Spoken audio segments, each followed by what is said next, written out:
بزرگوں اور ایمانی بھائیوں، اللہ تبارک و تعالیٰ کا احسان عظیم ہے کہ اس رب نے مجھے اور آپ کو ایک ایسے نبی کی امت میں پیدا فرمایا ہے جو تمام نبیوں سے افضل ہے۔ حضرت آدم علیہ السلام کا مقام اپنی جگہ،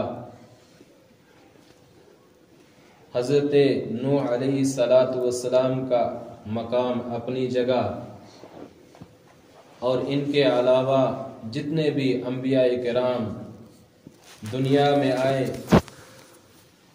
سب کے مقام اپنی جگہ تسلیم ہیں، لیکن اللہ تبارک و تعالی نے جو مقام، جو مرتبہ،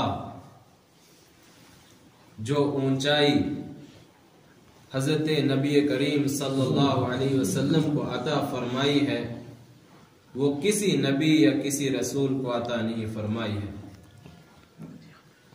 اس لیے کہ قرآن مقدس میں اللہ تبارک و تعالی نے فرمایا وَرَفَعْنَا لَكَ ذِكْرَكَ، اے میرے محبوب صلی اللہ علیہ وسلم، میں نے آپ کو نبی بنایا ہے، آپ کے اوپر قرآن کریم کو نازل کیا ہے، اور آپ کے اوپر جو شریعت نازل کی گئی ہے اس کے پھیلانے میں آپ کو تکلیفیں دی جائیں گی، لیکن یاد رکھو میں آپ کا ذکر جو ہے اس کو بلند کر کے رہوں گا، اور اس کے لیے مستقل آیات اللہ تبارک و تعالی نے اتاری۔ وَرَفَعْنَا لَكَ ذِكْرَكَ، کہ اے محمد رسول اللہ صلی اللہ علیہ وسلم، ہم نے آپ کے ذکر کو، آپ کے نام کو بلند کیا ہوا ہے۔ یعنی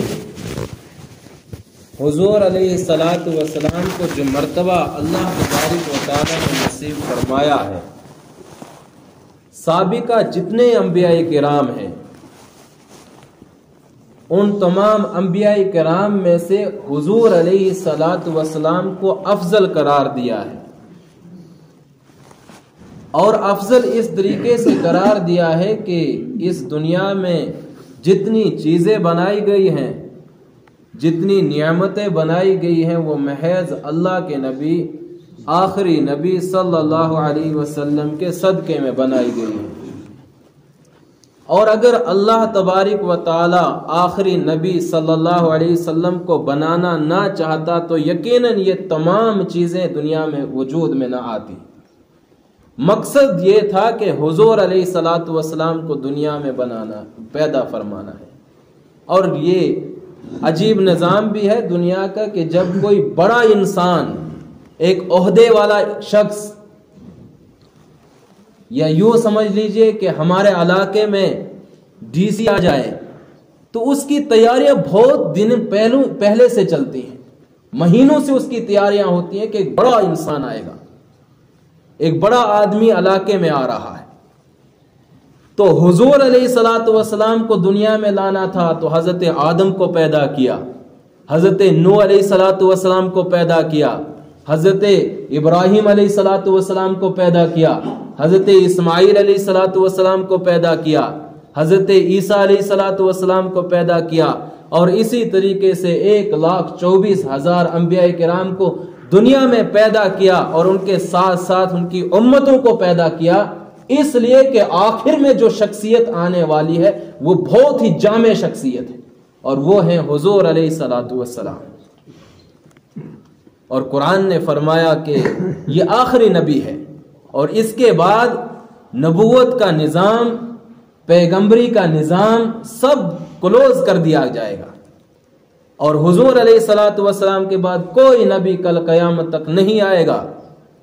نبوت کا دروازہ کلوز کر دیا گیا، بند کر دیا گیا، اور اگر خدا نہ خواستہ دنیا کے اندر کوئی شخص حضور علیہ السلام کے بعد نبوت کا دعویٰ کرتا ہے تو وہ جھوٹا ہے، مکار ہے، فریبی ہے اور کاذب ہے وہ شخص۔ تو بہرحال اللہ تبارک و تعالی نے حضور صلی اللہ علیہ وسلم کے مرتبے کو بلند فرمایا ہے۔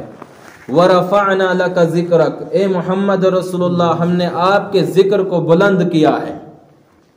کیسے بلند کیا ہے؟ آپ صبح سنتے ہیں مؤذن اذان دیتا ہے، پہلے اللہ کی کبریائی بیان کرتا، اللہ اکبر اللہ اکبر، اس کے فوراً بعد اللہ کے نبی صلی اللہ علیہ وسلم کا تذکرہ آتا ہے، فوراً بعد ہے اشہد ان محمد رسول اللہ۔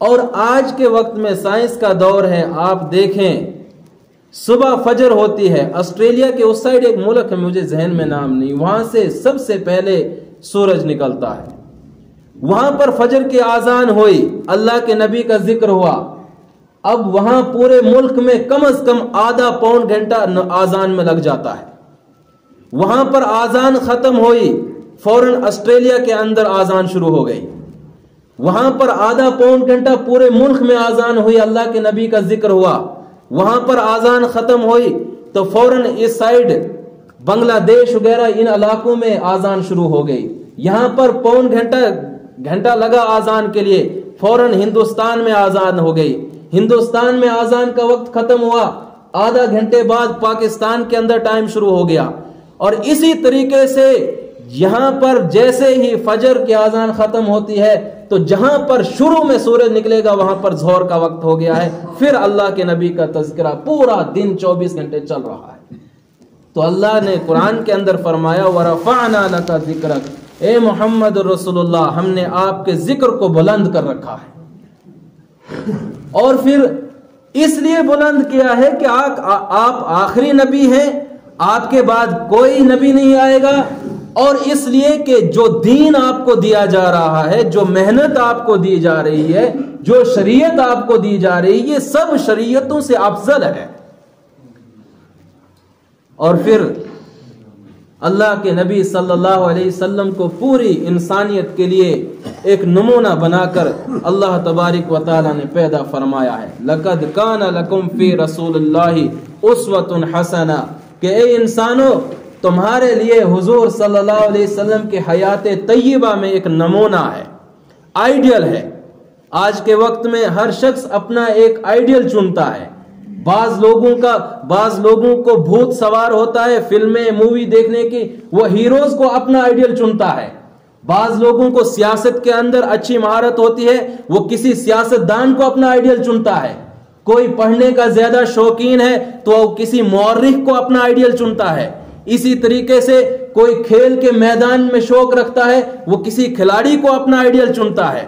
لیکن یہ تمام آئیڈیل، یہ تمام نمونے جن کو ہم بنا رہے ہیں، یہ وقتی طور ہیں، اور ان کے اندر اللہ تبارک و تعالی نے کامیابی کا کوئی وعدہ نہیں رکھا، بلکہ قرآن میں اللہ نے کہا لَقَدْ كَانَ لَكُمْ فِي رَسُولِ اللَّهِ أُسْوَةٌ حَسَنَةٌ، کہ اگر تمہیں آئیڈیل کسی کو بنانا ہے تو وہ محمد رسول اللہ ہے، اس کے علاوہ تمام آئیڈیل جھوٹ ہیں، تمام نمونے جھوٹ ہیں، تمام نمونے بیکار ہیں۔ اگر تم دیکھنا چاہتے ہو تو حضور صلی اللہ علیہ وسلم کو دیکھو، کس طرح ایک دیہاتی حضور صلی اللہ علیہ وسلم کی مجلس میں آیا، اور آ کر اس کو حاجت ہوئی، پیشاب لگا، وہ مسجد سے باہر نکلا، صحن میں پیشاب کر گیا، صحابہ کرام کو غصہ آ گیا کہ مسجد اللہ کا گھر ہے، اس کے اندر اس شخص نے ناپاکی کر دی، اس کو ڈانٹنے کے لیے گئے، حضور علیہ الصلوۃ والسلام نے فرمایا کہ ہرگز اس کو مت ڈانٹنا، اس کو پیشاب سے فارغ ہونے دو۔ اس دیہاتی نے پیشاب مکمل کیا تو اس کو بلایا کہ ادھر آ جاؤ۔ اللہ کے نبی صلی اللہ علیہ وسلم نے کہا کہ دیکھو، ہر شخص کا ایک نیچر ہے کہ اس کا گھر صاف ستھرا رہے، انسان کی فطرت میں ہے یہ بات کہ اس کا ماحول جو ہے وہ صاف ستھرا رہے، اس کے گھر کی صفائی ہو۔ اسی طرح اللہ تبارک و تعالیٰ بھی اپنے گھر کی صفائی چاہتا ہے، صاف ستھرا چاہتا ہے، اس لیے آئندہ یہاں پر آپ پیشاب نہ کریں، آئندہ گندگی نہ کریں۔ اب یہ جب دیہاتی لوٹنے لگا تو دیکھا کہ یہ پیدل ہے، اس کے پاس سواری نہیں، حضور صلی اللہ علیہ وسلم نے تحفے میں ایک سواری عطا کی کہ یہ لیجئے، یہ میری طرف سے آپ کو گفٹ ہے۔ یہ شخص جب اپنے قوم کے اندر، اپنے علاقے کے اندر گیا تو اس نے یہاں پر واقعہ سنایا کہ میں ایک ایسے شخص سے ملا کہ جس کے عبادت خانے کے اندر میں نے پیشاب کیا، لیکن اس نے مجھے مارا نہیں، اس نے مجھے ڈانٹا نہیں، اس نے مجھے بھگایا نہیں، بلکہ مجھے سمجھایا کہ یہ صاف جگہ ہے اور اس کو گندا نہیں کرنا چاہیے، اور اس کے باوجود کہ میں نے وہاں پر گند کی مجھے ہدیہ دیا، مجھے تحفہ دیا۔ تو مورخین نے لکھا کہ اس کے اس بیان بازی پر 300 افراد اس قوم سے آئے اور حضور صلی اللہ علیہ وسلم کے پاس اسلام قبول کیا۔ یہ ہے اسوہ رسول اللہ صلی اللہ علیہ وسلم کا۔ اور اللہ تبارک و تعالیٰ نے نمونہ یوں ہی نہیں بنایا۔ جس وقت حضور صلی اللہ علیہ وسلم ہجرت کر کے مدینہ جا رہے تھے تو حضور صلی اللہ علیہ وسلم چاہتے یہ تھے کہ میں جاتے جاتے بیت اللہ کے اندر جاؤں اور وہاں پر عبادت کروں، لیکن اس وقت بیت اللہ کی چابی ایک کافر کے ہاتھ میں تھی، اس کا نام عثمان تھا، عثمان غنی نہیں، یہ دوسرا عثمان ہے، اس کے پاس چابیاں تھی۔ اس حضور صلی اللہ علیہ وسلم نے کہا کہ بھائی مجھے میری خواہش ہے کہ میں عبادت کروں اللہ کی پھر جاؤں۔ تو اس شخص نے کہا کہ میں چابیاں نہیں دوں گا، میں بیت اللہ کا دروازہ نہیں کھول سکتا۔ تو حضور صلی اللہ علیہ وسلم نے فرمایا کہ اے عثمان یاد رکھو آنے والے اوقات ایسے ہیں کہ جس پوزیشن پر میں ہوں میں تم سے چابیاں مانگ رہا ہوں، کل ایسے حالات آئیں گے کہ یہ چابیاں میرے ہاتھ میں ہوں گی اور تو محتاج ہوگا مجھ سے یہ چابیاں مانگنے کے لیے۔ حضور صلی اللہ علیہ وسلم بیت اللہ کی طرف مڑے اور کہا کہ اے بیت اللہ، اے مکہ، مجھے بڑا پسند ہے تو، میرا جی نہیں چاہتا تجھے چھوڑ کر جانا، لیکن یہاں کے بسنے والوں نے میرے اوپر زمین کو تنگ کر دیا ہے، اس لیے چھوڑ کر جا رہا ہوں۔ پھر موقع آیا فتح مکہ کا۔ فتح مکہ کے موقع پر حضور صلی اللہ علیہ وسلم فاتح کی حیثیت سے داخل ہوئے۔ تمام کفار مکہ جو تھے، بڑے بڑے قریش، سب سر جھکائے ہوئے ہیں کہ آج تو گردنیں اڑنی ہے، آج تو خاتمہ ہونا ہے، اس لیے کہ ملک کو آزاد کر دیا ہے حضور صلی اللہ علیہ وسلم نے۔ جب پہنچے تو کہا کہ اے عثمان چابیاں لاؤ۔ اب وہ شخص چابیاں لے ہوئے ڈرتا ڈرتا حضور صلی اللہ علیہ وسلم کے ہاتھ میں چابیاں تھما دی، اور حضور صلی اللہ علیہ وسلم نے بیت اللہ کا دروازہ کھولا اور جا کر عبادت کی، اللہ کا شکر ادا کیا۔ اس کے بعد ساتھ میں حضرت ابوبکر صدیق ہیں، عمر رضی اللہ تعالیٰ عنہ ساتھ میں ہے، علی ساتھ میں ہے، عثمان ساتھ میں، حضرت عباس ساتھ میں، حضرت حمزہ رضی اللہ تعالیٰ عنہ ساتھ میں ہے۔ اب یہ سب سوچ رہے تھے کہ یہ چابیاں ہمیں مل جائیں تو بہتر ہے، لیکن حضور صلی اللہ علیہ وسلم کا اسوہ دیکھیے کہ عبادت کرنے کے بعد اس عثمان کو بلایا جس کے پاس سے چابیاں لی ہیں، اس کو بلایا کہ یہ لو، یہ چابیاں میں تمہیں ہی دیتا ہوں، اور میرا وعدہ ہے کہ کل قیامت تک یہ چابیاں تمہارے ہی خاندان میں چلتی رہیں گی۔ اور آج بھی وہ چابیاں اسی خاندان میں ہیں، بیت اللہ کی چابیاں جو ہیں آج بھی اسی خاندان میں منتقل ہو رہی ہیں۔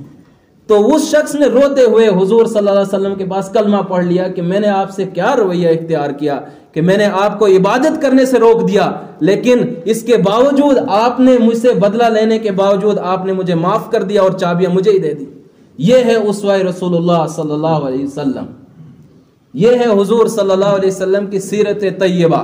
لیکن یہ ہماری سمجھ میں نہیں آتی اس لیے کہ ہم پڑھتے نہیں ہیں، ہم سیرت کا مطالعہ نہیں کرتے ہیں۔ سیرت اگر ہم پڑھتے، ایک یہودی ایک نصرانی اس نے کتاب لکھی، اور کتاب لکھنے آج سے لگ بھگ 20 سال پہلے لکھی۔ اس نے پوری دنیا کے اثر انداز لوگوں کو جمع کیا ایک کتاب کے اندر، جس میں نیوٹن کو اس نے جمع کیا، شیکسپیئر کو جمع کیا، اور اس کے علاوہ ہزاروں کو جمع کیا۔ لیکن جب وہ کتاب مارکیٹ میں نشر ہوئی تو سب سے پہلا نام محمد رسول اللہ صلی اللہ علیہ وسلم کا تھا۔ اس سے پوچھا گیا کہ بھئی تو کافر ہے، تو مشرک ہے، تو نے اس شخصیت کا نام کیسے لکھا؟ کہا کہ میں نے فتح مکہ کا موقع جو اس کا پڑھا ہے، جو تاریخ میں نے فتح مکہ کے موقع کی پڑھی ہے، وہ قابل غور ہے کہ حضور صلی اللہ علیہ وسلم کے سامنے ان کے جانی دشمن بھی ہیں، وہ لوگ بھی موجود ہیں جنہوں نے سجدے کی حالت میں حضور صلی اللہ علیہ وسلم کی گردن پر اوجڑی ڈالی تھی، وہ لوگ بھی موجود ہیں جنہوں نے حضور صلی اللہ علیہ وسلم کے لیے سوشل بائیکاٹ کیا تھا، وہ لوگ بھی موجود ہیں جنہوں نے حضور صلی اللہ علیہ وسلم کے راستے میں کانٹے بچھا رکھے تھے۔ لیکن اس کے باوجود حضور صلی اللہ علیہ وسلم نے ان سے بدلہ نہیں لیا، ان کو قتل نہیں کیا، ان کو نہیں مارا، بلکہ ان کو اعلان کر دیا کہ جو آج ابو سفیان کے گھر پناہ لے گا اس کو امان ہے، جو حضرت ابوبکر صدیق کے گھر پناہ لے گا اس کو معافی مل جائے گی۔ تو ساروں کو معاف کر دیا ہے۔ تو یہ موقع جب میں نے پڑھا تو یقیناً مجبور ہو گیا میں حضور صلی اللہ علیہ وسلم کا نام سب سے پہلے لکھنے کے لیے. تو یہ اسوہ رسول صلی اللہ علیہ وسلم ہے اور اس کو اپنانے کی ضرورت ہے اور اس کے علاوہ کوئی چارہ بھی نہیں ہے. حضور صلی اللہ علیہ وسلم نے فرمایا لا یؤمن احدکم حتی اکون احب الیہ من والدہ وولدہ والناس اجمعین، کہ وہ شخص تب تک مسلمان ہو ہی نہیں سکتا جب تک نہ وہ مجھ سے محبت، اپنے والدین سے، اپنے بچوں سے، تمام جہان والوں سے زیادہ مجھ سے محبت نہ کر لیں. اور قرآن نے فرمایا ہے کہ اے لوگو تم اللہ سے محبت کرنا چاہتے ہو فاتبعونی، اللہ کے نبی صلی اللہ علیہ وسلم کی اتباع کرو. اگر اس کی اتباع نہیں ہے تو اللہ سے محبت ہو ہی نہیں سکتی. اللہ سے محبت کا دعویٰ جھوٹا ہے اگر حضور صلی اللہ علیہ وسلم سے محبت نہیں ہو سکتی. تو میرے ایمانی بھائیو، حضور صلی اللہ علیہ وسلم کا اسوہ ہمارے لیے بہترین نمونہ ہے. حضور صلی اللہ علیہ وسلم کی زندگی ہمارے لیے بہترین نمونہ ہے. اس لیے نمونہ ہے کہ حضور صلی اللہ علیہ وسلم آخری نبی ہے اور آپ کے ذکر کو اللہ تبارک و تعالی نے بلند کر رکھا ہے. اور اس کی مثال میں نے دے دی کہ آذان 24 گھنٹے ہو رہی ہے اور 24 گھنٹے، یہ 24 گھنٹے میں اللہ کے نبی صلی اللہ علیہ وسلم کا ذکر ہو رہا ہے ہر نماز کے اندر. تو اس طریقے سے اللہ کے نبی صلی اللہ علیہ وسلم کو ہمارے لیے نمونہ بنایا ہے. لیکن آج وقت ماڈرن ہے، ہم دوسروں کو نمونہ بناتے ہیں، کوئی ہیرو ہے، کوئی کھلاڑی ہے، کوئی کچھ ہے، کوئی کچھ ہے.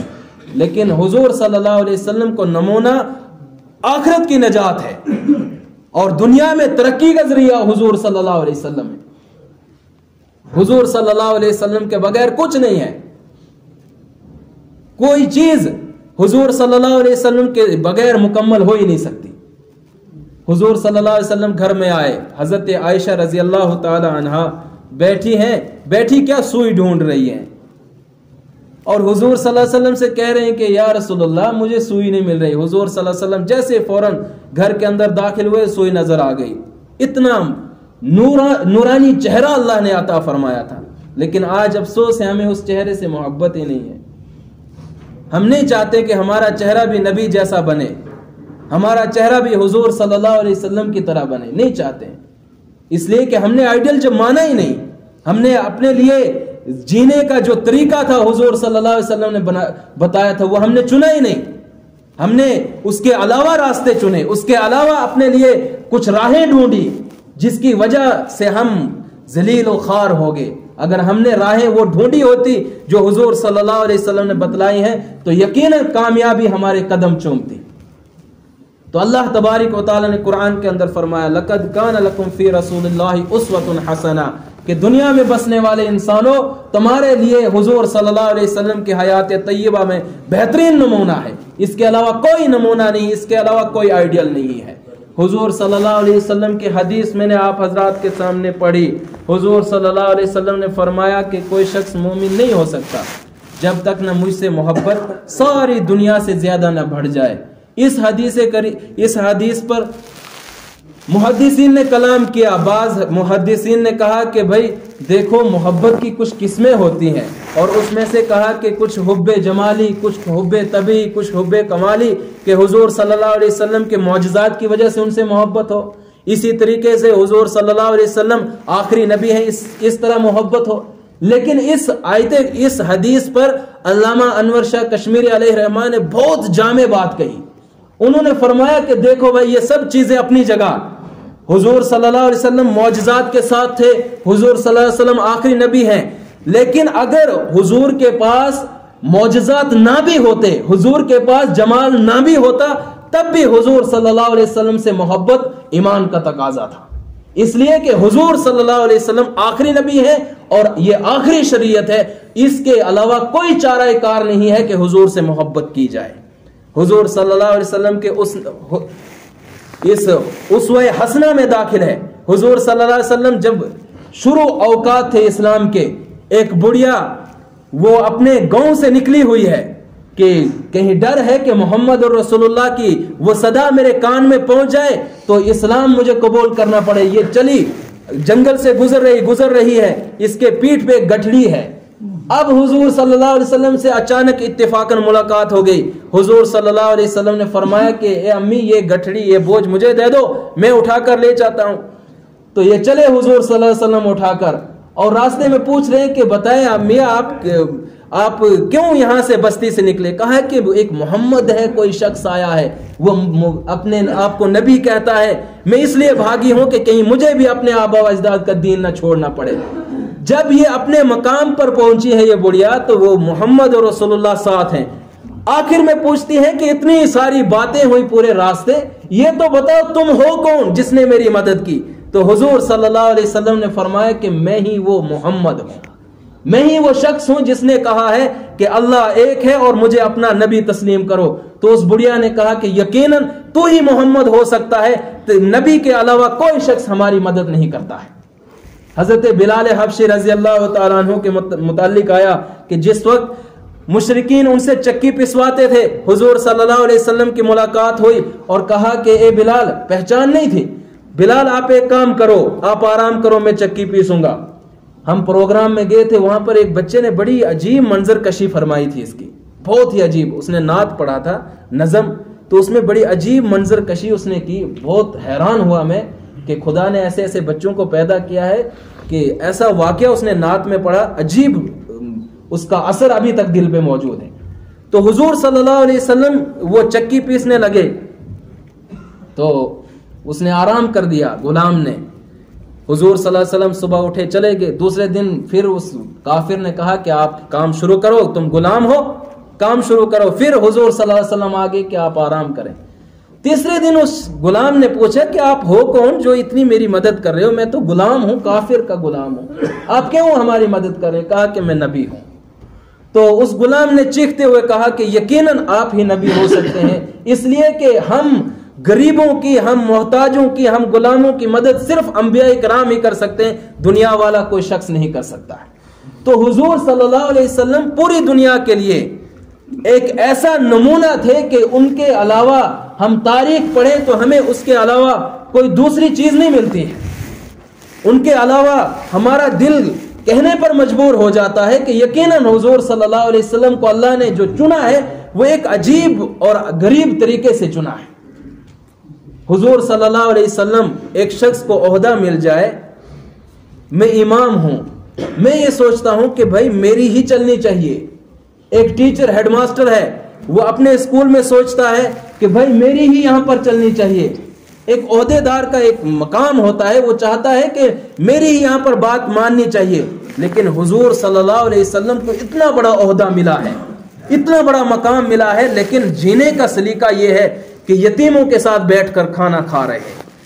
طریقہ جینے کا یہ ہے کہ فقیروں کے ساتھ بیٹھ کر کھانا کھا رہے ہیں۔ طریقہ یہ ہے کہ حضرت ابو ہریرہ رضی اللہ تعالیٰ عنہ روایت فرماتے ہیں کہ حضور صلی اللہ علیہ وسلم کے گھر کے اندر مہینوں مہینہ چولہا نہیں جلتا تھا۔ لیکن افسوس ہے بعض لوگ اس حدیث کے اندر بھی تحریف کر چکے ہیں، کہہ رہے ہیں کہ نہیں جی حضور کے گھر میں روزانہ گوشت پکتا تھا۔ بہرحال یہ حدیث کے اندر تحریف ہے اور بچنا چاہیے قرآن اور حدیث کے اندر تحریف میں۔ تو حضور صلی اللہ علیہ وسلم خود بیان کرتے ہیں کہ میرے گھر کے اندر مہینوں تک چولہا ہی نہیں جلا ہے، لیکن مقام کیا ہے کہ اللہ کے نبی صلی اللہ علیہ وسلم سے اللہ فرما رہا ہے کہ اے محمد آپ کہہ دو کہ ہود پہاڑ کو سونے کا بنا دوں، مجھے کوئی پرواہ نہیں، میں بنا دوں گا۔ یہ مقام اللہ نے دیا ہے، لیکن جینا کس طرح چاہ رہے ہیں؟ ایک حدیث سنا دوں، حضور صلی اللہ علیہ وسلم نے فرمایا، دعا کی اللہ سے، اے اللہ مجھے مسکینی کی حالت میں دنیا میں رکھنا اور کل قیامت کے دن مسکینوں کے ساتھ مجھے اٹھانا۔ پوچھا گیا یا رسول اللہ آپ کا مرتبہ اتنا بڑا ہے، آپ کیوں چاہتے ہیں مسکینی کی حالت میں جینا اور آخرت میں اٹھنا؟ کہا کہ مالدار سے مسکین 40 سال پہلے جنت میں جائے گا۔ کتنے سال؟ مسکین ایک امیر شخص سے، مالدار شخص سے 40 سال پہلے جنت میں جائے گا، اور آخرت کا ایک دن 50,000 سال کے برابر ہے۔ آخرت کا ایک دن 50,000 سال کے برابر ہے، اور مسکین شخص اس امیر اور مالدار شخص سے 40 سال پہلے جنت میں جائے گا۔ اور حضور صلی اللہ علیہ وسلم فرما رہے ہیں کہ کل میدان حشر میں جب مجھے اٹھائے تو مسکینوں کے ساتھ اٹھانا۔ تو حضور صلی اللہ علیہ وسلم کو اتنا بڑا مقام اور مرتبہ دینے کے باوجود زندگی بڑی سادی، زندگی بڑی عجیب ہے، زندگی بڑی نرالی، اور اس طریقے سے گزاری ہے۔ غزوہ خندق کے موقع پر تمام صحابہ کرام خندق کھود رہے ہیں، حضور صلی اللہ علیہ وسلم بھی ساتھ میں صحابہ نے کہا یا رسول اللہ بھوک لگی ہے, بھوک کا عالم یہ ہے کہ ہم نے اپنے پیٹ پر پتھر باندھے ہیں. حضور صلی اللہ علیہ وسلم نے پیٹ سے کرتا ہٹایا تو 2 پتھر حضور صلی اللہ علیہ وسلم نے باندھے تھے. کون سی کمی تھی؟ اللہ نے نبی بنا رکھا تھا, اللہ نے جس کے صدقے میں پوری دنیا کا وجود رکھا ہے, کیا ضرورت تھی یہ سب چیزیں؟ یہ مجھے اور آپ کو سکھانے کے لیے, یہ مجھے اور آپ کو بتانے کے لیے کہ مال کی ہوس میں بہرے مت بن جانا, مال کی ہوس میں اللہ کو مت بھول جانا, مال آ جائے تو اللہ کو چھوڑ مت دینا, مال آ جائے تو اپنے رشتہ داریاں چھوڑ مت دینا, صلح رحمی چھوڑ مت دینا. یہ سب کچھ مجھے اور آپ کو سکھانے کے لیے ہے, یہ سب کچھ مجھے اور آپ کو بتانے کے لیے یہ سب چیزیں کی ہیں. حضور صلی اللہ علیہ وسلم, ایک شخص کہنے لگا کہ اسلام جو ہے تلوار کے زور پہ پھیلا. ایک شخص کہتا ہے, اس سے پوچھا گیا کہ بھئی بتا تلوار اٹھانے والے کون تھے؟ کہا کہ ان کے کچھ جنگجو تھے. حضور صلی اللہ علیہ وسلم کے کچھ جنگجو تھے, کچھ افراد تھے, وہ تلوار اٹھاتے تھے اور اسلام پھیلتا تھا, لوگوں کو قتل کرتے. تو اس سے پوچھا گیا کہ وہ جنگجو, ان پر کس نے تلوار اٹھائی, وہ کیوں اسلام قبول کیے؟ ان سے پوچھا گیا کہ مان کے چلتے ہیں کہ اسلام تلوار سے پھیلا, لیکن جن لوگوں نے تلوار اٹھائی ان پر کس نے اٹھائی تھی؟ کہا کہ ان پہ تو حضور صلی اللہ علیہ وسلم کے اسوے نے تلوار اٹھائی.